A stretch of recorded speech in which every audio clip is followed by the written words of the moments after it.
We got another great game. South Carolina is taking on Oklahoma. I love these matchups, right? Oklahoma's first time playing South Carolina, I would imagine in a long time. And every week it's a new slate for Oklahoma. You ain't playing West Virginia. You ain't playing Oklahoma State. You ain't playing Houston. This is the SEC. One of the best pass rushes. It should be a really fun one. So, Hunter, what are your thoughts on this game? Yeah, it's two of the premier defenses in the SEC with that have underperforming offenses on the other side of the ball. So both sides, they have a similar setup. I think South Carolina's offense looks better than Oklahoma's offense, not because of talent, but because of the injuries to Oklahoma. They're still trying to figure out their plan with the new quarterback, fighting off the injuries, starting like wide receiver 6 through 8 right now. Yeah, probably holding tryouts on campus. Right.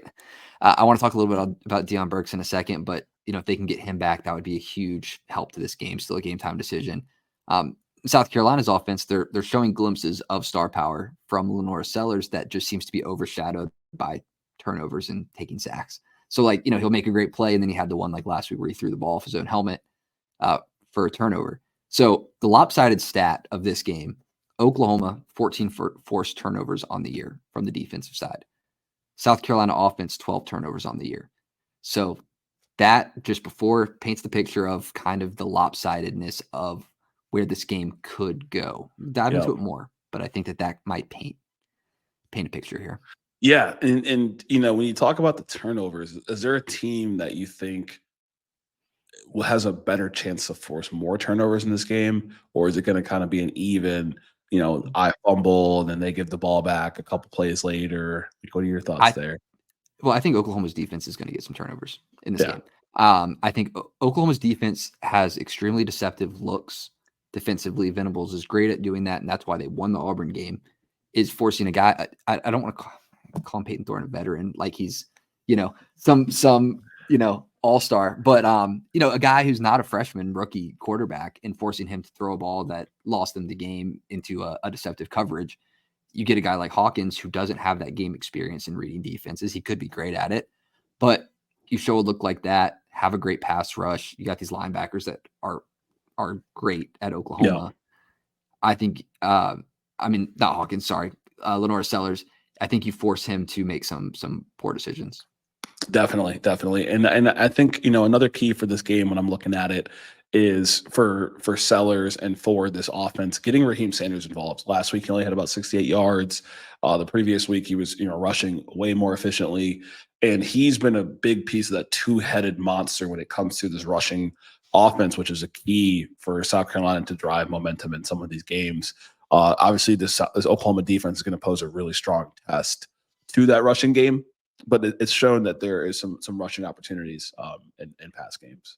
Yeah, they're going to have to be varied in their play calling. They're going to have to get different guys involved. I mean, they have more players offensively at South Carolina at this point. I mean, Nick Harbor, great play last week against Alabama. They have Raheem Sanders, who when healthy is incredible. Lenore Sellers, like I mentioned, glimpses of just incredibly positive play. If he doesn't turn the ball over, then they're solid. Now, Oklahoma's offense, versus South Carolina's defense is a different story. Oklahoma's offense is extremely conservative. They're failing to make plays downfield. They haven't had a quarterback pass for over 200 yards in a game. They're 26% on third down. They're one of the bottom offenses in the country. Yeah. South Carolina's defense is no one to play around with either. So I don't want to make excuses for Oklahoma, but the injuries have been a piece of this. Deion Burks eyeing his return. I think he could be the make or break on this game. It's the wide receiver separation for Oklahoma that will win them this game if they win. If they can do that. If they can do that. And for Lenore Sellers, he doesn't have to be as good as Michael Hawkins because he has that defense as his safety blanket who can force turnovers, who can potentially convert those for points. Like Hawkins has to be the better quarterback in this game. He has to make do with what is available for this team to have a shot to win the game, just based upon the offensive performance. Yeah, I mean, like I said with the receivers, he's just not going to have guys that are as apt at getting separation as South Carolina will have. Neither have like stellar playmakers, but Oklahoma's really reaching down the depth chart. If South Carolina, Deion Burks, I keep talking about him, but I really like him in this game. He's, their slot receiver. He's going up against Jalen Kilgore, who is the nickel corner at South Carolina. And that's going to be the matchup of the day if he plays. Whoever wins that matchup is going to be huge for this team because having a good slot receiver for Oklahoma would open up the pass game for them a little bit with a good South Carolina pass rush. If they cannot, Michael Hawkins is going to be lost out there. Yep. No one to go to. It's definitely not a fun one for him in this game. And so, any other keys you have for this game? I know you talked about Oklahoma's offense. You talked about South Carolina's defense. We talked about South Carolina's offense. And we know how strong Oklahoma's defense is. Any other keys? We're kind of missing this game. It is in Norman, right?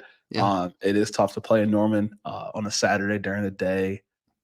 That's my difference maker, I think, in this one, and the ability for Oklahoma. What they've been able to do is give their guys back the ball, and they've been able to keep them in games. South Carolina's defense is great from the pass rush perspective. Oklahoma's defense, I think, will get some turnovers here. They'll give them a shorter field to score on. I don't think they're going to score often. I think it's going to be a low-scoring game. I like Oklahoma winning 17-13 in a defensive juggernaut battle. Yeah, is it defensive juggernaut battle or just battle of okay offenses? Jury's out. Both. Jury's out. Both. It's a little bit of both. Yeah, a little bit of both for sure. I mean, Oklahoma has the handicap. South Carolina has turnovers. In this game, I like Oklahoma 20-17. Okay. Over under 9 sacks on the game. Ooh, I'm gonna go under. You're taking the over on that one. Okay. I mean, Michael Hawkins, he is kind of the running back, so if he gets tackled on the backfield, that counts as a sack, right? Yeah. So probably the over actually. Yeah. And so we haven't mentioned Javonte Barnes, which I think says something about the state of the running game in Oklahoma, but the defense looks solid, so I think they'll get it done.